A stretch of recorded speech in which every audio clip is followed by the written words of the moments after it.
Tana juin kalo kile muga ani kɔnɔntɔn sanba fila ni muga ani wɔɔrɔ DMS TV cɛna muso ni cɛw ni yantuma ayo bisimila DMS TV sanfɛ foli an tan no ban kan bagana lamɛnbagaw bɛɛ lajɛlen Mali kɔnɔ ani Mali kɔ kan aw ka don kibaru ni o wagati sele sananga da si an ka bi kunnafoni baw mani ka olu dɔw tulo kan an bɛ hakilina jigin k'aw bɛ se k'an dɛmɛ ni kunnafoni kan ni n'a carilen ni ka hakilinaw di hakilina jɔyɔrɔ la wale kɔfɛ bi kunnafoni ba m'an bolo ni ka olu dɔw tulo kɔ dɔ bɛ tali kɛ an bɛ wagati min na fɔ ko bi min an ka Mali fintigilakaw olu kɔni cɛsirilen bɛ opération kɛ la jamana in fantan naani bɛɛ lajɛlen na walasa min banbaci wale mɛ olu si latuni ka bɔ an ka Mali jamana kɔnɔ na wale min bɛ kɛ sababu min yɛrɛ kɔni malidenw n'u bolola fɛn olu ka lakana bɛ sabati u sigiyɔrɔw la o ko hukumu yɛrɛ de kɔnɔna alamisa tɛmɛnen juin kalo tile 25 san 2026 min ka état-major général des armées ale bɔnni ka communiqué min kɔnɔna na b'a yira k'a fɔ ko nin don kofɔlen na ko min ka Mali fintigilakaw k'u ye opération ba dɔ yɛrɛ kɔni kɛ Labɛnzanga localité la kan ka Mali fintigilakaw ka opération ɲɛna kosɛbɛ ka d'a kan opération yɛrɛ kɔni kɔnɔna na k'u sera ka dimi juguba yɛrɛ de kɔni don banbaci walima kunna Labɛnzanga localité yɛrɛ kɔni kɔnɔna na Source dɔw kɔni y'a yira k'a fɔ ko juma tɛmɛnen juin kalo tile 26 san 2026 sɔgɔmadafɛla nɛgɛ kanɲɛ 6 wagati ko cɛ maramafɛntigi dɔw minnu ma lakodɔn bɛ wagati min na i n'a fɔ ko bi k'u kɔni taara bin ka nin wale kɛ ni ka ɲɛsin kalan na brigade territoriale yɛrɛ kɔni ma ni nin yɛrɛ kofɔlen yɛrɛ kɔni bɛ yanfoli la secteur yɛrɛ de kɔni kɔnɔna na a kɔni yirala k'a fɔ ko nin cɛ maramafɛntigi nin yɛrɛ kɔni ka bin ka nin wale kɔnɔna na kuma se ka kɔlɔlɔ caman yɛrɛ kɔni don kalan na brigade territoriale maaw yɛrɛ kɔni bolo ka d'a kan kalan na brigade territoriale maaw yɛrɛ kɔni u cɛsiri ni ka maa nin yɛrɛ kɔni kɛlɛ fu yɛrɛ kɔni bolola ni ka taga ka bɔ yɔrɔ in na min ka Mali autorité olu b'u seko n'u damayira kɛ ka fɛrɛ bɛɛ lajɛlen tigɛ min yɛrɛ kɔni tajima fɛ o ka se ka sɔrɔ jamana kɔnɔna na sanga ani wagati o ko hukumu yɛrɛ de kɔnɔna alamisa tɛmɛnen juin kalo tile 25 su ni ka dugujɛ juma na juin kalo tile 26 san 2026 ko min an ka Mali fintigilakaw yɛrɛ kɔni olu ye camion citerne 800 kɔ yɛrɛ de kɔni escorté ni ka donna ye an ka Bamako yɛrɛ kɔni kɔnɔna na ni camion citerne minalen filɛ nin an ka Mali jamana kɔnɔna na kɛ kun de walasa min yɛrɛ kɔni malidenw yɛrɛ kɔni olu ka se ka tajima fɛn sɔrɔ sanga ani wagati u sigiyɔrɔ la an bɛ wagati min na i n'a fɔ ko bi min yɛrɛ kɔni Burkina Faso jamana yɛrɛ kɔni hale décision yɛrɛ kɔni ta ko min yɛrɛ kɔni jamana in ye ko bɛ bonya wa jamana ka souveraineté ko fo yɛrɛ kɔni ka labato a jɛɲɔgɔnw yɛrɛ kɔni fɛ o ko hukumu de la juma tɛmɛnen juin kalo tile 26 san 2026 min yɛrɛ kɔni ye Burkina Faso gouvernement ma olu bɛ communiqué min yɛrɛ kɔni kɔnɔna na o bɛ laseli yɛrɛ kɔni kɛ ko relation diplomatique min yɛrɛ kɔni kun bɛ Burkina Faso ni France yɛrɛ kɔni ɲɔgɔn cɛla kan bɛ wagati min na i n'a fɔ ko bi ko dankarila ni relation diplomatique yɛrɛ kɔni na Burkina Faso gouvernement ma yɛrɛ kɔni ka kɔrɔfɔ la k'olu yɛrɛ kɔni décision in ta ka d'a kan ko jamanaw yɛrɛ kɔni ɲɔgɔn cɛla aw kan ka ɲɔgɔn bonya aw man tɛ ka dɔ don aw ni ɲɔgɔn cɛla yɛrɛ kɔni na ko nka olu ni Faransi ka jɛn yɛrɛ kɔni kɔnɔna na o fɛn yɛrɛ kɔni ma labato wari de kɔnɔ olu ye décision yɛrɛ kɔni ta ni ka relation diplomatique bɛɛ lajɛlen bɔ ni jamana in ɲɔgɔn cɛla la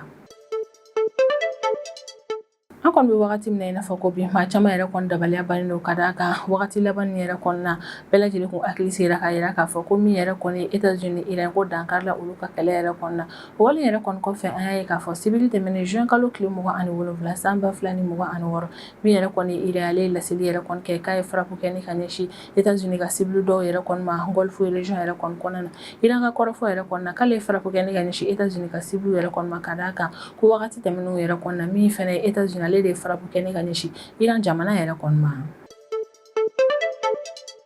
an ka kunnafoniya tɛmɛnen la an kun ye a lase aw ma k'a fɔ ko min yɛrɛ kɔni dugukolo yɛrɛ ko yɛrɛ kɔni kɛra Venezuela jamana yɛrɛ kɔni kɔnɔna na o wagati in na an kun y'a perepere latigɛ k'a fɔ ko bilan min yɛrɛ kɔni bɔra o ye bilan provisoire ye ko maaw yɛrɛ kɔni bɛ ɲinini na jamana in kɔnɔna na k'a bɛ se ka kɛ dɔ bɛ fara bilan yɛrɛ kɔni kan o ko hukumu de la juma tɛmɛnen juin kalo tile 26 san 2026 min yɛrɛ kɔni Venezuela ka kɛnɛko minisiri ale bɛ bɔ ne ka laseli kɛ k'a yira k'a fɔ ko dugukolo yɛrɛ min kɛra olu ka jamana yɛrɛ kɔni kɔnɔna na k'an bɛ wagati min na i n'a fɔ ko bi ko dɔ yɛrɛ kɔni farala o bilan kan wa a b'a yira k'a fɔ halisa u bɛ ka continuer ɲininiw yɛrɛ kɔni na walasa maa minnu yɛrɛ kɔni dogo bɛ bɔgɔ jukɔrɔla nin yɛrɛ kɔni na ka fɛɛrɛ tigɛ ni ka olu yɛrɛ kɔni labɔ ni kunnafoniba de bɛ an bolo kɔrɔ bi an bɛna minnu walawala aw ye bidon kibaru kɔnɔna na san ani wagati min ka Mali fintigilakaw olu kɔni cɛsirilen bɛ opération kɛ la jamana in fantan naani bɛɛ lajɛlen na walasa min yɛrɛ kɔni banbaci walima kulu si latuni ka bɔ an ka Mali jamana kɔnɔna na wale min nana kɛ sababu ni min yɛrɛ kɔni malidenw n'u bolola fɛn olu ka lakana bɛ sabati o sigiyɔrɔ la o ko hukumu yɛrɛ de kɔnɔna na alamisa tɛmɛnen juin kalo tile 25 san 2026 min ka état-major général des armées ale bɔnni ka communiqué min kɔnɔna na a b'a lase maliden bɛɛ lajɛlen ma k'a fɔ ko nin don kofɔlen in na ko ka an ka Mali fintigilakaw ka sanfɛ kɛlɛkɛminɛw yɛrɛ kɔni to jamana lakɔlɔsili baaraw la i n'a fɔ kɔrɔlen u b'a kɛ cogo cogo min fo ka sanfɛ kɛlɛkɛminɛw yɛrɛ kɔni to jamana lakɔlɔsili baaraw yɛrɛ kɔni na u ye mission ba dɔ yɛrɛ kɔni kɛ mission min yɛrɛ kɔni kɛra ni ka ɲɛsin camion dɔ yɛrɛ de kɔni ma camion min yɛrɛ kɔni kun dogolen yɛrɛ kɔni kun don Labɛnzanga localité yɛrɛ kɔni na ko wa min yɛrɛ kɔni ni mission kofɔlen yɛrɛ kɔni o kɛra sɛbɛnba de an ka Mali fintigilakaw bolo état-major ka kɔrɔfɔ la ka communiqué yɛrɛ kɔni kɔnɔna na ko nin don kofɔlen na min an ka Mali fintigilakaw ka sanfɛ kɛlɛkɛminɛw olu kun bɛ jamana lakɔlɔsili baaraw la ko ka sanfɛ kɛlɛkɛminɛw to jamana lakɔlɔsili baaraw la o kɔni taara bɔ camion dɔ yɛrɛ kɔni dogolen kan Labɛnzanga SCA fanfɛla ale ni Mali ale Niger ka frontière fanfɛla yɛrɛ kɔni na ko sanfɛ kɛlɛkɛminɛw yɛrɛ kɔni bɔlen ni kunnafoniya yɛrɛ kɔni kalama o kɔni ma girin ka fara ka ɲɛsin yɔrɔ yɛrɛ kɔni ma sanfɛ kɛlɛkɛminɛw yɛrɛ kɔni tora sɛgɛsɛgɛli baara la walasa ka se ka sɛgɛsɛgɛ n'a sɔrɔ banbaci walimaw de tɛ ni camion kofɔlen yɛrɛ kɔni ko sɛgɛsɛgɛli baaraw kɛlen ni ka cɛtiya k'a fɔ ko banbaci walimaw yɛrɛ de kɔni tɛ camion yɛrɛ kɔni min sanfɛ kɛlɛkɛminɛw olu sɔrɔla ka fara kɛ ni ka ɲɛsin camion kofɔlen yɛrɛ kɔni ma a kɔni yirala k'a fɔ ko faraku in ɲɛna kosɛbɛ ka d'a kan faraku in kɛra sababu ni ka camion in bɛɛ lajɛlen halaki ko ni opération yɛrɛ kɔni kɔfɛ ko min yɛrɛ kɔni sanfɛ kɛlɛkɛminɛw halisa olu continuera jamana lakɔlɔsili baaraw la ko ka sanfɛ kɛlɛkɛminɛw to jamana lakɔlɔsili baaraw la u taara bɔ banbaci walimaw ka base dɔ yɛrɛ kɔni kan n'a yiralen don k'a fɔ ko banbaci walimaw ka base in yɛrɛ kɔni kun dogolen don yiri jukɔrɔla dɔ yɛrɛ de kɔnɔ yiri jukɔrɔla in yɛrɛ kɔni bɛ Dandugu village nord est yan fanfɛla yɛrɛ de kɔni na ko sanfɛ kɛlɛkɛminɛw yɛrɛ kɔni bɔlen banbaci walimaw ka ni base kofɔlen yɛrɛ kɔni kan ko min yɛrɛ kɔni sanfɛ kɛlɛkɛminɛw olu ye faraku caman kɛ ni ka ɲɛsin base in yɛrɛ kɔni ma walasa ka se ka base in fan tan a 4 bɛɛ lajɛlen cɛ ale ni minɛn minnu ni maa minnu bɛ yɔrɔ in yɛrɛ kɔnɔ ka fɛɛrɛ latigɛ ni k'u bɛɛ lajɛlen bɔnɛ u ni na état-major général des armées ka kɔrɔfɔla communiqué yɛrɛ kɔni kɔnɔna na ko min yɛrɛ kɔni sanfɛ kɛlɛkɛminɛw olu ye faraku min kɛ ni ka ɲɛsin banbaci walimaw ka base in yɛrɛ kɔni ma ko faraku in yɛrɛ kɔni ɲɛna kosɛbɛ ka d'a kan faraku in yɛrɛ kɔni kɛra sababu ye ni ka tiɲɛni don base in na wa faraku in yɛrɛ kɔni kɛra sababu fana ni ka base in bɛɛ lajɛlen yɛrɛ kɔni halaki min yɛrɛ kɔni état-major général des armées communiqué yɛrɛ kɔni kɔnɔna na a bɛ a laɲini jamana kɔnɔdenw yɛrɛ kɔni fɛ halisa an ka hakili to an yɛrɛ la an ka jateminɛw yɛrɛ kɔni caya ko wa ka sanga ni an ka Mali fintigilakaw ka cɛsiri yɛrɛ kɔni b'a la walasa ka se ka Mali fantan ni bɛɛ lajɛlen lakana sabati ko u b'a laɲini jamana kɔnɔdenw yɛrɛ kɔni fɛ k'an ka Mali fintigilakaw yɛrɛ kɔni jukɔrɔma don u ka jamana lakana sabatili baaraw yɛrɛ kɔni kɔnɔna ka d'a kan k'u mago bɛ o de la an bɛ wagati min na i n'a fɔ ko bi source dɔw kɔni y'a yira k'a fɔ ko juma tɛmɛnen juin kalo tile 26 san 2026 sɔgɔmarafɛla nɛgɛ kanɲɛ 6 wagati ko cɛ maramafɛntigi dɔw minnu ma lakodɔn bɛ wagati min na i n'a fɔ ko bi k'olu kɔni taara binkani wale kɛ ni ka ɲɛsin kalanna brigade territoriale yɛrɛ kɔni ma ni nin yɛrɛ kofɔlen yɛrɛ kɔni bɛ yanfɔli la cercle yɛrɛ de kɔni kɔnɔna na source locale yɛrɛ kɔni y'a yira k'a fɔ ko cɛ maramafɛntigi minnu yɛrɛ kɔni nana ni binkani wale yɛrɛ kɔni kɛ ni ka ɲɛsin kalanna brigade territoriale yɛrɛ kɔni ma ko cɛ maramafɛntigi nana u ka wale jugu yɛrɛ kɔni na k'olu kalanna brigade territoriale mɔgɔw yɛrɛ kɔni karila ɲɔgɔn na kosɛbɛ ko kari ɲɔgɔnna in yɛrɛ kɔni kɔnɔna min yɛrɛ kɔni ye lakana tigilamɔgɔw yɛrɛ kɔni olu sera ka sebaya sɔrɔ banbaci walimaw yɛrɛ kɔni ka fɔ min yɛrɛ kɔni banbaci walimaw ni olu bolila ni ka taga ka bɔ yɔrɔ in yɛrɛ kɔni na kan kɔni bɛ wagati min na i n'a fɔ ko bi basigi o kɔni nana kalanna localité yɛrɛ kɔni na ko min yɛrɛ kɔni lakana tigilamɔgɔw halisa olu bɛ ka continuer u ka opération de ratissage yɛrɛ kɔni fɛ yɔrɔ in na walasa cɛ maramafɛntigi maa minnu yɛrɛ kɔni nana ni wale jugu yɛrɛ kɔni kɛ ka fɛɛrɛ latigɛ ni ka u bolo da o maa nin yɛrɛ kɔni kan walasa min yɛrɛ kɔni ni maa kofɔlen don u kana n'a fɔ bilen k'u bɛna binkani wale kɛ ni ka ɲɛsin jamana kɔnɔdenw walima fintigilakaw yɛrɛ kɔni ka sigiyɔrɔ dɔw ma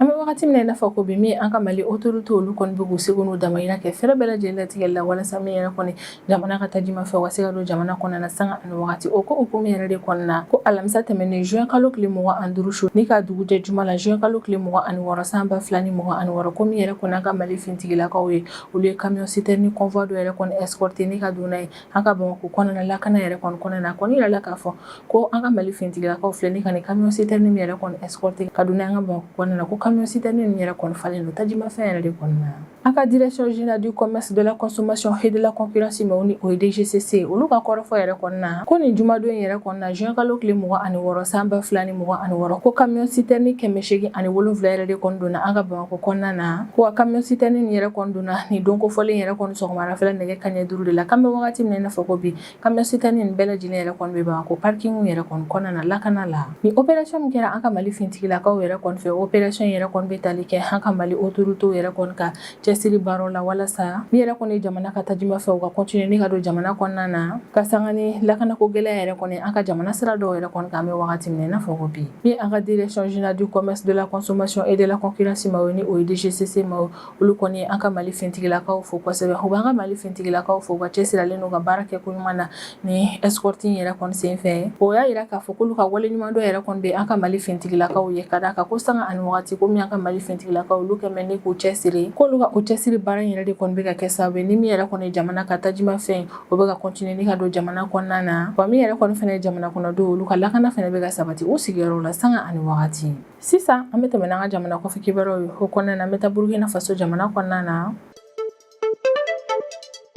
Communiqué la min carila juma tɛmɛnen juin kalo tile 26 san 2026 min yɛrɛ kɔni Burkina Faso gouvernement ma olu kɔni bɛ laseli kɛ bɛɛ lajɛlen k'a fɔ ko relation diplomatique min yɛrɛ kɔni kun bɛ olu ni Faransi yɛrɛ kɔni ni ɲɔgɔn cɛ la kan bɛ wagati min na i n'a fɔ ko bi ko dankarila ni relation diplomatique in yɛrɛ kɔni na. Burkina Faso filɛ ni ka décision min yɛrɛ kɔni ta maa caman kɔni y'a yira k'a fɔ ko décision in yɛrɛ kɔni bɛ i n'a fɔ jɛɲɔgɔnya yɛrɛ de kɔni tigɛli ye Faransi hali ni Burkina Faso yɛrɛ kɔni ɲɔgɔn cɛ la ko wa segin kɔ yɛrɛ kɔni tɛ ko in na bilen. Burkina Faso autorité maaw yɛrɛ kɔni ka kɔrɔfɔ la ko n'i ye olu kɔni décision yɛrɛ kɔni ta ni ka dankari Burkina Faso ni Faransi yɛrɛ kɔni ka relation diplomatique yɛrɛ kɔni na ko dɔ wɛrɛ tɛ olu kɔni y'a jateminɛ k'a fɔ olu tun bɛ ka fɛɛrɛ min yɛrɛ kɔni kɛ walasa jɛɲɔgɔnya ɲuman yɛrɛ kɔni ka tɛmɛ Faransi ale ni Burkina Faso jamana yɛrɛ kɔni ɲɔgɔn cɛ la o fɛɛrɛ si yɛrɛ kɔni ma nɔ bɔ. Burkina Faso gouvernement maaw yɛrɛ kɔni ka kɔrɔfɔ la ko min yɛrɛ kɔni ye danaya ɲɔgɔn bonya ale ni jamanaw yɛrɛ kɔni kana na u da don ɲɔgɔn ka jamana kɔnɔ ko kumaw yɛrɛ kɔni na ko olu kɔni y'a jateminɛ k'a fɔ ko min yɛrɛ kɔni ni fɛnba nin yɛrɛ kɔni n'o kan ka tɛmɛ jamanaw ni ɲɔgɔn cɛ la n'u bɛ jɛɲɔgɔnya la ko bɛɛ lajɛlen yɛrɛ kɔni bafouera olu ni Faransi yɛrɛ kɔni ka jɛɲɔgɔnya kɔnɔna na. Communiqué yɛrɛ kɔni kɔnɔna na Burkina Faso autorité maaw yɛrɛ kɔni bɛ dénonceli yɛrɛ kɔni kɛ ko min yɛrɛ kɔni ye Faransi maaw yɛrɛ kɔni olu bɛ ka ko caman kɛ ni ka ɲɛsin Burkina Faso état yɛrɛ kɔni ma ko min yɛrɛ kɔni b'a yira k'a fɔ ko min yɛrɛ kɔni Burkina Faso ko yɛrɛ kɔni man di Faransi jamana yɛrɛ kɔni ye. Burkina Faso autorité maaw yɛrɛ kɔni ka kuma yɛrɛ kɔni kɔnɔna na ko min yɛrɛ kɔni ye Faransi jamana yɛrɛ kɔni ale b'a ka jukɔrɔmadon kɛ ni ka ɲɛsin banbaci wale jɛkulu ale ni réseau maa dɔw ma minnu yɛrɛ kɔni tɛ hɛrɛ yɛrɛ kɔni fɛ Burkina Faso jamana kɔnɔna na ko Faransi dun kelen ni k'a ka jukɔrɔmadon kɛ ka ɲɛsin olu yɛrɛ kɔni ma o bɛ kɛ sababu ni Burkina Faso autorité maaw bɛ ka u cɛsiri ka baara min kɛ walasa ka lakana hale ni bɛn yɛrɛ kɔni sabati jamana yɛrɛ kɔni kɔnɔna na ko Faransi bɛ ka o wale min kɛ o bɛ tiɲɛni don Burkina Faso autorité maaw ka cɛsiri baara in na ko Faransi bɛ ka wale dɔw yɛrɛ kɔni kɛ wale min yɛrɛ kɔni b'a yira k'a fɔ ko Faransi ale yɛrɛ kɔni tɛ ka Burkina Faso ka souveraineté nationale yɛrɛ kɔni labato ko yɛrɛ de kɔni na olu ye décision yɛrɛ kɔni ta ni ka dankari jɛɲɔgɔnya la o ni jamana in ɲɔgɔn cɛla la. Burkina Faso autorité maaw yɛrɛ kɔni ka kɔrɔfɔ la k'olu b'a dɔn k'a fɔ k'u ye décision min yɛrɛ kɔni ta ko décision in yɛrɛ kɔni fanga ka bon kosɛbɛ ko yɛrɛ de kɔni na k'olu yɛrɛ kɔni bɛna na pereperelatigɛ bɛɛ lajɛlen k'a fɔ ko danfaraba yɛrɛ de kɔni bɛ politique d'état hali ni jamana kɔnɔdenw yɛrɛ kɔni ka relation yɛrɛ kɔni ni ɲɔgɔn cɛla la o la u b'a pereperelatigɛ k'a fɔ ko relation diplomatique yɛrɛ kɔni banni olu ni Faransi yɛrɛ kɔni ni ɲɔgɔn cɛla yɛrɛ kɔni na ko kɔrɔ tɛ k'a fɔ ko jɛɲɔgɔn min yɛrɛ kɔni bɛ Faransi jamana kɔnɔdenw ni Burkina Faso jamana kɔnɔdenw ni ɲɔgɔn cɛla la ko dankari la o fana na ko nin yɛrɛ kɔni tɛ ɲɔgɔn ɲɛ sira la ko Burkina Faso hali ni Faransi ka jɛɲɔgɔnya yɛrɛ kɔni banni o bɛ kɛ u ka institution cadre dɔrɔn yɛrɛ de kɔni kɔnɔna na ko ɲɛ tɛ jamana kɔnɔdenw sen foyi tɛ ko in na ko min yɛrɛ kɔni ye olu Burkina Faso autorité maaw yɛrɛ kɔni olu bɛ layidu yɛrɛ kɔni ta ko Faransi jamana kɔnɔden fɛn fɛn yɛrɛ kɔni bɛ Burkina Faso jamana kɔnɔna na ko man yɛrɛ kɔni bɛ lakana basi foyi tɛ u sɔrɔ o ko hukumu la min yɛrɛ kɔni fɛnɛ Burkina Faso gouvernement ma olu bɛ welemada kɛ ni ka ɲɛsin Burkina Faso jamana kɔnɔden bɛɛ lajɛlen ma k'u ka to basigi kɔnɔna na u ka se u yɛrɛ minɛli la wa min yɛrɛ kɔni ka jamana kɔnɔden ɲuman ye o kɔni ka o yɛrɛ kɔni labaara ko maa si kana n'a fɔ Burkina Faso jamana kɔnɔna na k'a bɛ juguya ta ni ka Faransi ya ressortissant dɔ yɛrɛ kɔni sɛgɛrɛ Faransi jamana kɔnɔna na ka d'a kan ko dankarilen Faransi ale ni Burkina Faso ka relation diplomatique yɛrɛ kɔnɔna na ko o bɛ u ka institution yɛrɛ de kɔni ɲɔgɔn cɛ la nka jamana kɔnɔdenw sen foyi yɛrɛ kɔni tɛ ni ko in na an bɛ wagati min na i n'a fɔ ko bi maa caman kɔni y'a yira k'a fɔ ko Burkina Faso kelen ni ka nin décision yɛrɛ kɔni ta ko o bɛ i n'a fɔ Burkina Faso yɛrɛ kɔni bɛ ka yira bɛɛ lajɛlen na k'a fɔ k'a bɛ fɛ k'a ka yɛrɛma hɔrɔnya yɛrɛ de kɔni ta wa min yɛrɛ kɔni Burkina Faso autorité maaw yɛrɛ kɔni olu ka communiqué in kɔnɔna na u bɛ kuma kuncɛ kuma min yɛrɛ kɔni fɔ o de ye k'a yira k'a fɔ ko Burkina Faso pɛrɛnnen yɛrɛ kɔni don ni ka to ka kuma ɲɔgɔnya yɛrɛ kɔni tɛmɛ ani diɲɛ jamanaw bɛɛ lajɛlen ni ɲɔgɔn cɛla la ko nka o diɲɛ jamanaw bɛɛ lajɛlen fɛnɛ k'a dɔn k'a fɔ ko n'i y'a ye jɛɲɔgɔn bɛ tɛmɛ ni Burkina Faso jamana yɛrɛ kɔni kɔnɔna na ko fo min yɛrɛ kɔni o jamana ninnu ye u bɛɛ lajɛlen ka ɲɔgɔn ka souveraineté yɛrɛ kɔni bato wa min yɛrɛ kɔni ye jamana fila ninnu ye bɛɛ lajɛlen ka bɛɛ ka intérêt yɛrɛ kɔni lajɛ u ka jɛɲɔgɔn yɛrɛ kɔni kɔnɔna na ko k'an kɔni bɛ wagati min na i n'a fɔ ko bi min yɛrɛ kɔni olu Burkina Faso ni Faransi ta yɛrɛ kɔni ko dankari la o relation diplomatique yɛrɛ kɔnɔna na an bɛ wagati min na i n'a fɔ ko bi a bɛ i n'a fɔ min yɛrɛ kɔni États-Unis ale ni Iran yɛrɛ kɔni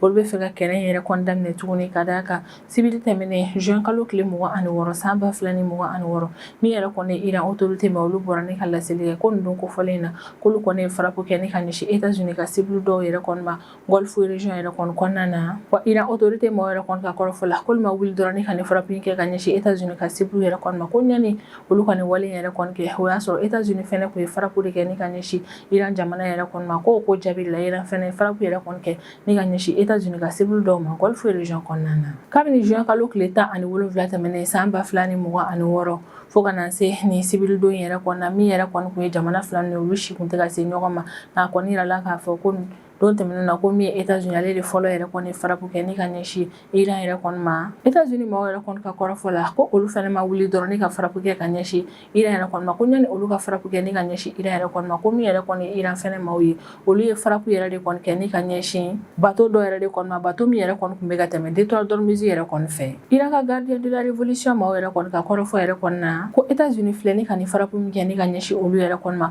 ko ni États-Unis ye ni ɲɔgɔn wɛrɛ kɛ k'olu Iran maaw yɛrɛ kɔni fɛnɛ na jaabi min kɛ ni ka ɲɛsin États-Unis ma ko bɛ juguya ni nin ta ye an bɛ wagati min na i n'a fɔ ko bi. États-Unis ka fintigilakaw yɛrɛ kɔni ka fanfɛla la olu kɔni y'a yira k'a fɔ k'olu ye frappe min kɛ ni ka ɲɛsin Iran ma k'olu ka frappe yɛrɛ kɔni kɔnɔna na olu y'a kɛ ni ka ɲɛsin kɛrɛnkɛrɛnnenya la Iran ka missile ni a ka drone mara yɔrɔw Iran ka radar site minnu yɛrɛ kɔni bɛ u ka jida kɛrɛfɛlaw yɛrɛ kɔni na komi yɛrɛ kɔni olu États-Unis fintigilakaw olu ye frappe kɛ ni ka ɲɛsin nin yɔrɔ ninnu de ma. États-Unis maaw yɛrɛ kɔni ka kɔrɔfɔ la ko olu ye nin frappe min yɛrɛ kɔni kɛ yanni olu k'o kɛ o y'a sɔrɔ min yɛrɛ kɔni Iran ale de kun ye frappe kɛ ni ka ɲɛsin bateau dɔ yɛrɛ de kɔni ma bateau min yɛrɛ kɔni kun bɛ ka tɛmɛ Détroit d'Ormuz fɛ. Min yɛrɛ kɔni États-Unis ka vice président ye ni o ye J.D. Vance yɛrɛ kɔni ye ale kɔni bɔra ni ka kuma a ka bɔlɔlɔsiraw yɛrɛ kɔni k'a y'a yira k'a fɔ ko min yɛrɛ kɔni Iran ale ye bolonɔ bila bɛnkan sɛbɛn dɔ la bɛnkan sɛbɛn min yɛrɛ kɔni na a bɛ layidu yɛrɛ kɔni ta ko a kɔni tɛ mugujugu ci kɛ bilen ko min yɛrɛ kɔni olu États-Unis olu fɛnɛ u bolonɔ bila o sɛbɛn na wa olu ye sɛbɛn yɛrɛ kɔni kɔnɔfɛn respecté olu kun ye cessez-le-feu yɛrɛ kɔni kɛ ko nka nin bɛnkan sɛbɛn yɛrɛ kɔni labaarali ni min yɛrɛ kɔni Iran ale ma jɛn ni o ye ko dɔ wɛrɛ tɛ ko Iran bɛ se ka min yɛrɛ kɔni kɛ o ye ka téléphone yɛrɛ de kɔni ta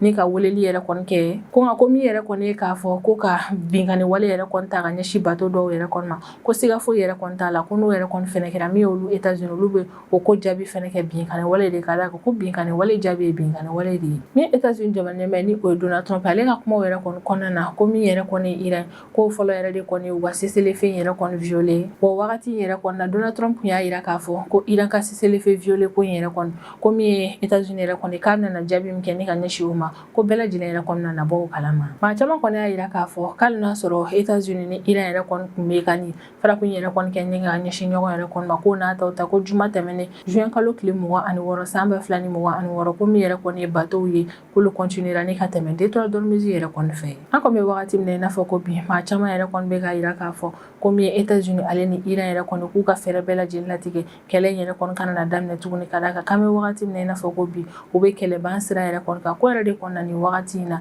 ni ko min yɛrɛ kɔni ma bɛn a ka kan u ka sigi ka fɔ yɛrɛ de kɔni kɛ o la ko min ye attaque kɛlen ni ka ɲɛsin ɲɔgɔn ma ko nafa foyi yɛrɛ kɔni tɛ o la an ka kunnafoniya tɛmɛlenw yɛrɛ kɔni na an kun ye a lase aw ma k'a fɔ ko araba tɛmɛnen juin kalo tile 24 san 2026 ko dugukolo yɛrɛ dɔ yɛrɛ kɔni kɛra Venezuela jamana kɔnɔna na wa ni wagati yɛrɛ kɔni na an kun y'a perepere latigɛ k'a fɔ ko bilan min yɛrɛ kɔni bɔra o ye bilan provisoire de ye o ko hukumu yɛrɛ de kɔni na alamisa tɛmɛnen juin kalo tile 25 san 2026 sufɛla yɛrɛ kɔni fɛ min yɛrɛ kɔni Venezuela ka kɛnɛyako minisiri ni o ye Carlos Alvarado yɛrɛ kɔni ale bɔra ni ka laseli kɛ k'a yira k'a fɔ ko ni dugukolo yɛrɛ min yɛrɛ kɔni kɛra Venezuela jamana kɔnɔna na ko dɔ farala dugukolo yɛrɛ kɔni bilan kan k'an bɛ wagati min na i n'a fɔ ko bi ni dugukolo yɛrɛ kɔni kɛra sababu ye ni ka Venezuela ka maa 235 yɛrɛ de kɔni bɔnɛ nin na Venezuela ka kɛnɛyako minisiri yɛrɛ kɔni ka kɔrɔfɔ yɛrɛ kɔni na ko dugukolo yɛrɛ kɔni kɔfɛ ko maa 235 yɛrɛ kɔni taara ka taa dɔgɔtɔrɔso la dɔw yɛrɛ kɔni taara dɔgɔtɔrɔso la ka sɔrɔ u sara dɔw yɛrɛ kɔni selen dɔgɔtɔrɔso la u sara yɛrɛ de kɔni yen nɔ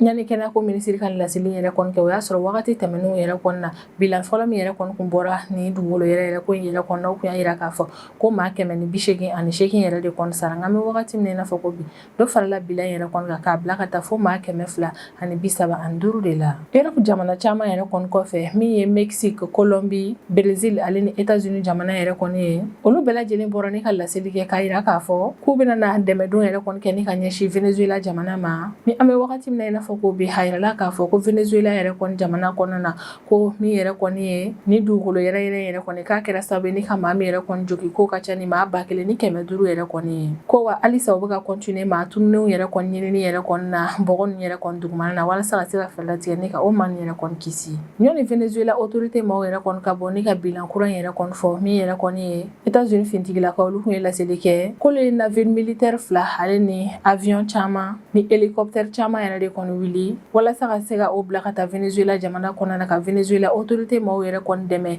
ni mina yɛrɛ kɔni dile u ma u ka maaw yɛrɛ kɔni ni kisili baaraw la. Wa États-Unis maaw yɛrɛ kɔni y'a yira k'a fɔ k'u bɛna $150 million yɛrɛ de kɔni bɔ ni k'o di Venezuela jamana yɛrɛ kɔni ma. Wari yɛrɛ kɔni bɛna di kɛrɛnkɛrɛnnenya la jɛkulu dɔw de ma, jɛkulu minnu ka baara yɛrɛ kɔni bɛnnen don hadamaden yɛrɛ de kɔni dɛmɛ donni yɛrɛ kɔni ma Venezuela jamana kɔnɔna k'u bɛna wari yɛrɛ kɔni di olu ma walasa u ka se ka dɛmɛ don Venezuela jamana kɔnɔdenw yɛrɛ kɔni minnu yɛrɛ kɔni donna gɛlɛya yɛrɛ kɔni na k'o dabɔ dugukolo yɛrɛ in na. Ni yɛrɛ kɔni États-Unis ka secrétaire d'État yɛrɛ kɔni ni o ye Marco Rubio ye, ale kɔni y'a yira k'a fɔ ko dugukolo yɛrɛ min yɛrɛ kɔni kɛra Venezuela jamana kɔnɔna ko wale yɛrɛ kɔni kɔfɛ ko téléphone na kuma yɛrɛ kɔni tɛmɛna ale ni Venezuela marabaga yɛrɛ kɔni ɲɔgɔn cɛla ni o ye Delcy Rodriguez ye. Ko wa téléphone na kuma yɛrɛ kɔni na min ye Delcy Rodriguez yɛrɛ kɔni hale États-Unis fo kosɛbɛ ka da kan ko ka sanga ni Venezuela yɛrɛ kɔni ni gɛlɛya in kɔnɔna ko min ye États-Unis k'a bɛ ka solidarité kɛ ni ka ɲɛsin jamana in ma. A kɔni bɛ wagati min na i n'a fɔ ko bi Venezuela maaw kɔni y'a yira k'a fɔ k'alisa u bɛ ka continuer maaw yɛrɛ kɔni ɲinini na bɔgɔ ninnu yɛrɛ kɔni dugumana yɛrɛ kɔni na ka da kan k'alisa maa caman yɛrɛ kɔni tununnen don k'a bɛ se ka kɛ hali ni bilan min yɛrɛ kɔni fɔra don n'a nataw yɛrɛ kɔni na dɔ bɛna fara o bilan nin yɛrɛ kɔni kan jamana in kɔnɔna na. Ni ne bɛ dan sigi an ka bidon kibaru la an b'an kanubaga n'a lamɛnbagaw bɛɛ lajɛlen fo Mali kɔnɔ ani Mali kɔ kan an bɛ hakili lajigin k'aw bɛ se k'an dɛmɛ ni kunnafoni kan ni n'a carili ani k'aw hakilinaw di hakilina jɔyɔrɔ la. Wale kɔfɛ an b'a fɔ ɲɛna ko aw k'an bɛn a ɲɔgɔnna wɛrɛ ma.